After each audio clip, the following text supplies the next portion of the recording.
Bonjour à toutes et à tous, bienvenue dans ce podcast du mois dédié au personal branding. Je suis ravi de vous accueillir pour ces 4 prochains épisodes où l'on va détailler ce qu'est le personal branding. On va faire un épisode par semaine et pour nous accompagner durant ces épisodes, je vais faire appel à un formateur, expert, coach en la matière que je vais vous présenter dans quelques secondes. Juste avant ça, je voudrais vous introduire le personal branding puisque c'est vrai, c'est une notion dont on entend beaucoup parler ces derniers temps sur LinkedIn ou sur les réseaux sociaux. C'est quelque chose où on pense potentiellement que c'est vraiment dédié aux influenceurs ou aux gros entrepreneurs. Et si c'est le cas pour vous, laissez-moi juste vous dire que vous vous trompez et que le personal branding s'adresse à tout le monde, à vous, à moi et à toute personne qui souhaite développer une activité professionnelle. Durant cet épisode, aujourd'hui, nous allons aborder qu'est-ce que le personal branding, en quoi il se diffère de l'autopromotion. On parlera aussi des clés de succès du personal branding et puis des écueils à éviter et bien d'autres sujets. Mais voilà, on aura ces questions-là auxquelles nous allons répondre. Et pour ça, j'ai le plaisir d'accueillir avec nous Cyr Permalama. Bonjour. Bonjour Cyr, bienvenue à toi, bienvenue dans ce premier épisode. Ravi de t'accueillir. C'est un plaisir d'être là avec toi. On va parler ensemble donc de personal branding. Je crois que c'est un petit peu du coup ton créneau, ton credo. Un tout petit peu. Un tout petit peu. Et au cours de cet épisode, du coup, tu nous livreras tes conseils, quelques astuces et puis aussi ton histoire personnelle. Puisque l'objectif, c'est pas de te présenter sous format CV classique.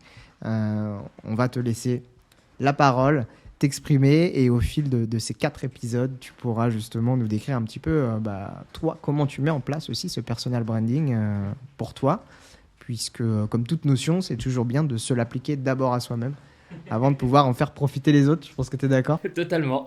Ok.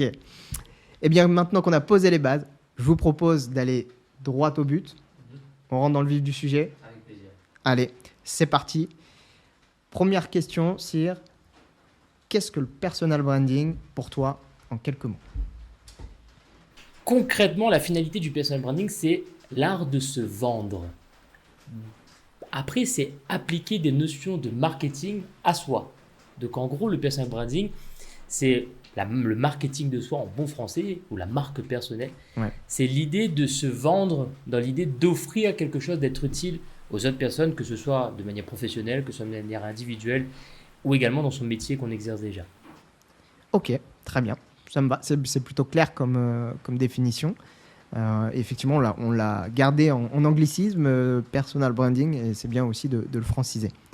Deuxième question, pourquoi aujourd'hui le personal branding est devenu si important, crucial même, dans sa démarche professionnelle, que je sois un entrepreneur, un manager ou un salarié ?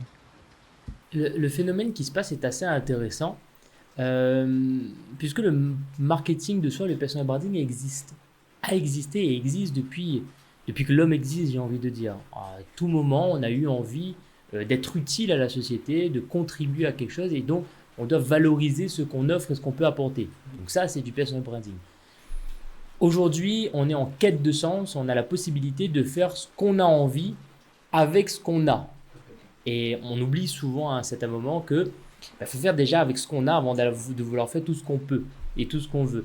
Et c'est là que le personal branding devient intéressant parce qu'on peut mieux identifier ce qu'on a envie de faire, mieux identifier ce qu'on peut faire et on peut aller chercher des choses qu'on ne pouvait pas chercher avant.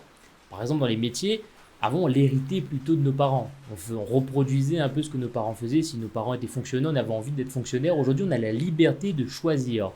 Et là, ça devient important de mieux se connaître pour faire des choix qui nous correspondent un peu plus et pour, dans cette quête de sens, trouver la joie, le bonheur et la plénitude dans sa vie à la fois professionnelle et personnelle. Ok. Personal branding, tu l'as dit, ça rime avec marketing de soi. Donc, on a ce terme de marketing. Le marketing qui est associé très souvent à de la publicité. Alors, est-ce que le marketing de soi, le personal branding, c'est pas en quelque sorte de la simple autopromotion ? Simplifié comme ça, on peut aller à se dire que c'est de l'autopromotion.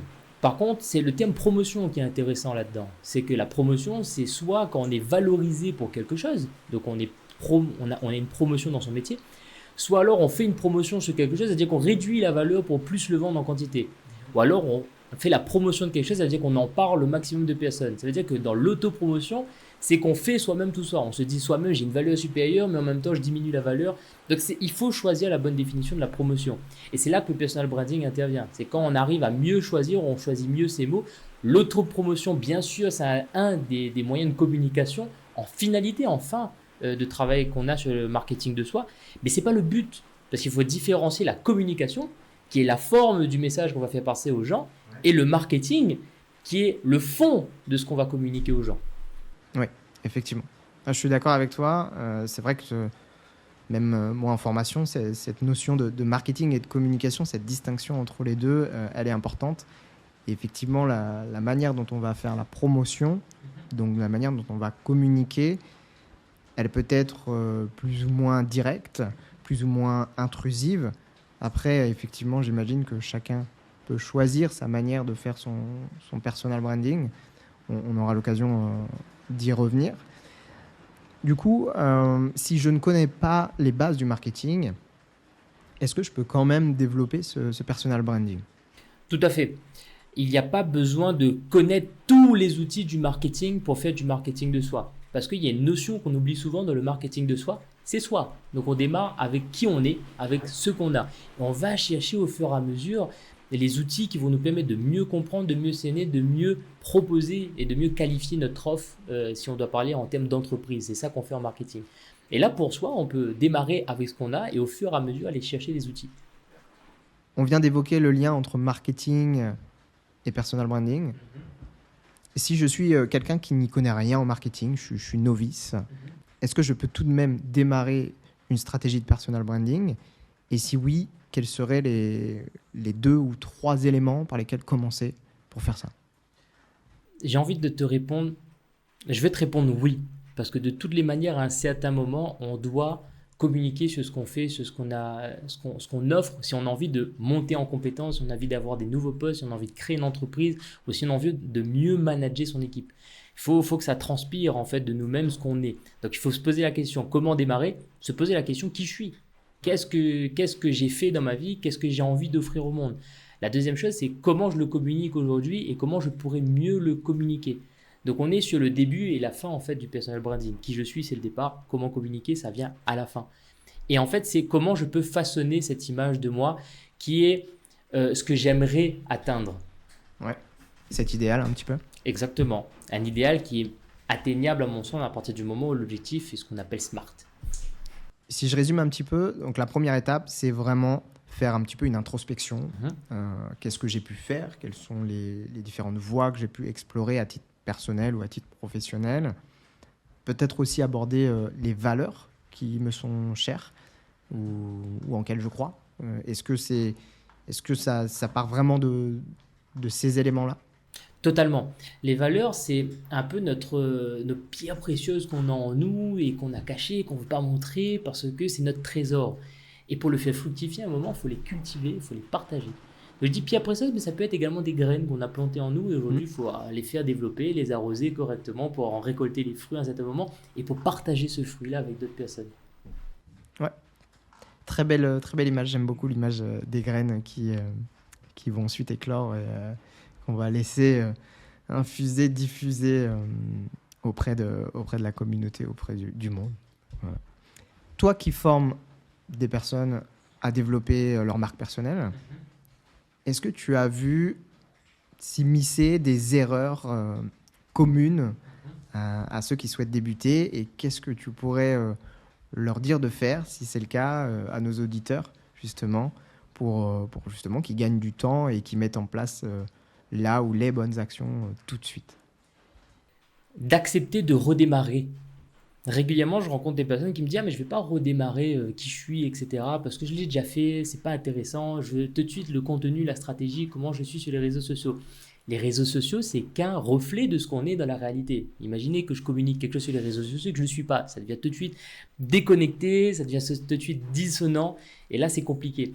Et c'est ça la deuxième erreur en fait, c'est de ne pas accepter de redémarrer parce qu'on pense que c'est une perte de temps alors qu'on gagne un temps immense, hein. Si on l'a déjà fait une fois, on va faire en 30-45 minutes au lieu de prendre une journée. Et la deuxième, c'est de communiquer super rapidement. C'est d'aller sur les réseaux et dire Ah ah, oui. voilà ma marque, c'est ça que je suis, écoutez-moi, regardez-moi, aimez-moi pour ça. Parce que ça amène à une troisième erreur, c'est que quand on communique rapidement, on n'est pas encore certain de qui on est et de qu'est-ce qu'on est en train de faire. Parce qu'on a encore une identité qu'on a héritée et qu'on n'a pas encore travaillé. Alors du coup, l'idée, c'est de se dire à quel moment je sais si je suis prêt ou pas à communiquer et à lancer ma marque personnelle. Alors ça va aller en contradiction avec ce que je viens de te dire. C'est à partir du moment où tu commences à écrire un message sur les réseaux sociaux et que tu le diffuses. Si tu te sens pas à l'aise à l'idée de appuyer sur poster, c'est que tu n'es pas prêt à le faire. Donc, il faut avoir envie de communiquer, mais pas le faire forcément tout de suite. Structurer un petit peu sa démarche pour pouvoir savoir qu'est-ce qu'on va dire vraiment et est-ce que les messages vont refléter ce qui est vraiment moi et ce que je peux offrir au monde. Exactement. Quand on travaille sur soi, on a l'habitude de s'enfermer, de dire ok, ça c'est moi, ça c'est moi, ça c'est moi. Et on oublie qu'il y a d'autres personnes autour de nous qui nous regardent et qui disent ça c'est lui, ça c'est lui, ça c'est lui. Le but du personal branding, c'est justement de réduire la barrière qu'il y a entre ce que je pense de moi et ce que les gens comprennent de ce que je suis. Donc un premier exercice qu'on peut faire, c'est d'aller voir son entourage et de dire ben voilà, voilà le nouveau moi, entre guillemets, hein, parce que c'est vous-même que vous avez déconstruit, vous avez reconstruit. Mais voilà qui je suis. Est-ce que ça te paraît clair? Est-ce que c'est compréhensible? Est-ce que ça me ressemble? Donc on peut poser la question à l'extérieur à un moment, pas immédiatement bien sûr, mais à un moment il faudra se confronter un peu à la réalité. D'accord. Une autre question pour toi, Sia. Est-ce que l'on voit une différence entre quelqu'un qui communique régulièrement sur soi, sur lui, mais qui n'a pas travaillé vraiment une stratégie personal branding, et à l'inverse, quelqu'un qui aurait travaillé cette image de marque personnelle et qui publierait de façon plus sporadique, peut-être une fois par semaine, pas plus. Est-ce qu'on est capable de voir cette différence? À quel point le fait de créer sa marque personnelle va être bénéfique? On le voit clairement et pas forcément sur les réseaux sociaux. C'est-à-dire que la marque personnelle, ce n'est pas uniquement quelque chose qu'on va diffuser sur les réseaux sociaux, c'est quelque chose que quand on va rencontrer quelqu'un, on va voir tout de suite s'il est authentique, s'il est clair avec lui-même. Est-ce qu'il va hésiter à répondre à des questions? Est-ce que ça va pas venir tout seul? Est-ce qu'il est vraiment compétent dans ce qu'il est en train de dire? Est-ce qu'il a un syndrome de l'imposteur aussi? On en parle souvent. Mais on le voit directement chez soi déjà, c'est-à-dire qu'on se sent plus à l'aise à l'idée de communiquer et de dire ce qu'on fait. Je prends le cas de quelqu'un qui est secrétaire dans une entreprise. Si elle n'a pas travaillé son personal branding, elle va dire ouais, je suis juste secrétaire et voilà mon boulot et c'est ça, c'est ça, c'est ça. Par contre, quelqu'un qui a travaillé va dire moi je facilite la vie administrative de l'entreprise, je permets à mon directeur et aux collaborateurs de mieux se sentir. Et on sent tout de suite la différence Ah oui. d'énergie. On sent tout de suite effectivement que c'est pas, on n'apporte pas la même chose et pourtant ça reste potentiellement la même personne et le même métier, mais évoqué d'une façon complètement différente. Et c'est là que c'est beau et c'est la finalité que je souhaite à toutes les personnes qui travaillent sur leur marque personnelle, c'est que à travers tout métier, on peut faire ce qu'on a à offrir. Moi, mon but a toujours été de faire en sorte que les gens soient remarquables, se sentent bien, soient authentiques et surtout passent un bon moment et repartent meilleurs. J'ai été banquier, ça s'est passé comme ça. Je suis formateur, ça se passe comme ça. Je suis coach, ça se passe comme ça. C'est pas un métier qui nous dirige, c'est ce qu'on a à offrir pour faire vivre le métier, qui nous fait vivre par la suite. Ouais. Et puis je rajouterais par rapport à ce que tu dis, c'est que peu importe le métier en fait, on peut exprimer une valeur, quel que soit le métier qu'on fait. Et parfois c'est vrai qu'on se dit, je fais ce métier-là et c'est pas en accord avec mes valeurs. Par exemple, à titre personnel, si je suis sensible à l'écologie ou l'éco-responsabilité, rien ne m'empêche au quotidien, dans mon métier, dans mon entreprise, en fait, de faire quelques gestes et de mettre en place des choses qui vont aller dans ce sens. Je ne suis pas obligé d'avoir un poste d'éco-responsable. Quand on entend parler de personal branding, donc on a évoqué l'autopromotion et la différence entre marketing et communication. Est-ce que ce n'est pas aussi une forme de nombrilisme? Est-ce qu'on a le syndrome de l'imposteur qui peut me pousser à ne pas communiquer sur moi et faire de moi une marque personnelle, mais à l'inverse, est-ce que c'est pas être un peu égocentrique de se montrer et de développer ce personal branding? Comment tu le perçois, toi? Ah, ça me rappelle ma mère, comme disait, je vais pas me cacher derrière mon doigt. Tu sais, c'est cette idée-là, c'est quand on travaille sur son marketing de soi, on a le choix après de communiquer où il faut communiquer et où on a envie de le faire. C'est se donner le choix. C'est pas égocentrique de travailler sur soi. C'est pour moi la plus belle forme d'altruisme de travailler sur soi, parce que c'est là qu'on va devenir meilleur et qu'on va pouvoir offrir au monde ce qu'on a besoin d'offrir. Après, c'est pas obligatoire d'aller sur les réseaux sociaux et de le partager. Il y a des gens qui font du personal branding en coaching et en formation et qui disent mais moi mon but c'est de réseauter dans mon environnement. Et son environnement, c'est pas le village monde qu'est le réseau social, que le réseau social, c'est ce qu'il y a autour de lui. Il y a des gens qui font du personal branding pour pouvoir améliorer leur travail dans l'association, pour trouver un peu de sens et permettre aux gens de travailler ensemble. Donc c'est le choix surtout qui est offert à travers ces formations, ces accompagnements-là. Très bien. Moi, je vois bien où tu veux en venir. En tout cas, ça me paraît une notion importante à garder en tête. Ça fera l'objet d'ailleurs d'un épisode dans lequel on abordera la partie personnelle, professionnelle, où est-ce que je mets le curseur par rapport à ce que je dévoile de ma personne, puisqu'on est quand même sur une marque personnelle. Mais je pense que c'est des questions auxquelles beaucoup de personnes se posent. On n'a pas forcément envie d'être vu comme le centre du monde. Et du coup, où est-ce que je peux me positionner et est-ce que je peux quand même développer ma marque personnelle d'une manière qui me convient. Donc ça, on l'abordera dans un autre épisode. Et il y a une notion importante que tu as évoquée, c'est la notion de réseau. Il y a le réseau social, il y a le réseau physique. Ce que je t'invite à faire, c'est qu'on prenne ce sujet-là, qui est quand même très important, et qu'on en fasse un épisode dédié pour le prochain épisode, qu'on aborde justement sur ce réseau stratégique. Est-ce qu'on pourra peut-être donner des conseils pour développer de manière efficace son réseau avec sa marque personnelle? Voilà un petit peu tout ça. Je te laisse. Oh, ce que je peux te dire déjà, c'est ce que tu ne fais pas dans la vie, ne le fais pas sur les réseaux. Après, c'est vrai qu'il faut faire. On est dans un monde connecté où il faut networker. Oui. C'est plus facile et on peut s'ouvrir au monde de cette façon-là, mais on a le choix avec qui on peut s'ouvrir au monde.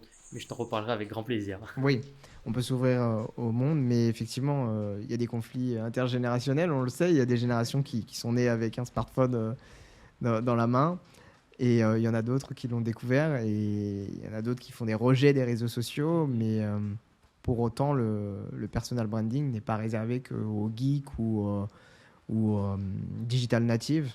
Hein. Je pense que n'importe qui, n'importe quelle génération peut l'utiliser, et on abordera justement ce sujet la fois prochaine, si vous le voulez bien, pour vous donner un petit peu les clés pour développer votre réseau avec votre marque personnelle et de façon cohérente par rapport à vos valeurs et ce que vous souhaitez en faire.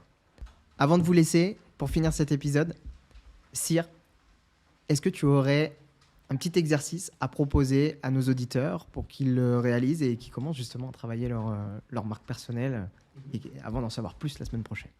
Ah, il y a un truc qu'on peut faire et qui peut donner beaucoup de plaisir parce que ça se fait devant la télé. C'est d'ouvrir une série ou un film et regarder son personnage préféré et se dire mais c'est quoi sa marque personnelle à lui finalement? Qu'est-ce qu'il offre? Pourquoi c'est lui le personnage principal? Peu importe le personnage, que ce soit dessin animé, manga, d'une série, fiction, film, peu importe. Tout, absolument tout, que ce soit Naruto pour les fans de manga, que ce soit Sangoku, que ce soit Lucifer avec sa série ou encore les documentaires qui sortent sur les personnes réelles. Prenez qui vous voulez, quelqu'un que vous aimez, quelqu'un que vous dites, lui j'aimerais le ressembler un petit peu pour quelque chose et allez chercher pourquoi. Très bien. Et ben voilà, vous avez votre exercice pour la semaine prochaine et on vous remercie de nous avoir écoutés et on vous donne rendez-vous dans une semaine pour le deuxième épisode sur le personal branding. Au revoir. Au revoir. Merci de nous avoir écoutés. J'espère que vous avez pris autant de plaisir que nous. Si vous avez aimé cet épisode, je vous invite à laisser une note sur Apple Podcast ou sur les autres plateformes et à le partager autour de vous, bien sûr. Je vous rappelle également que Cyr Permanama anime une formation personal branding de 3 jours. Vous pouvez trouver toutes les informations sur le site startwave.fr. Vous aurez toutes les dates et les modalités. N'hésitez pas à nous contacter si vous voulez en savoir plus. Merci et à la semaine prochaine.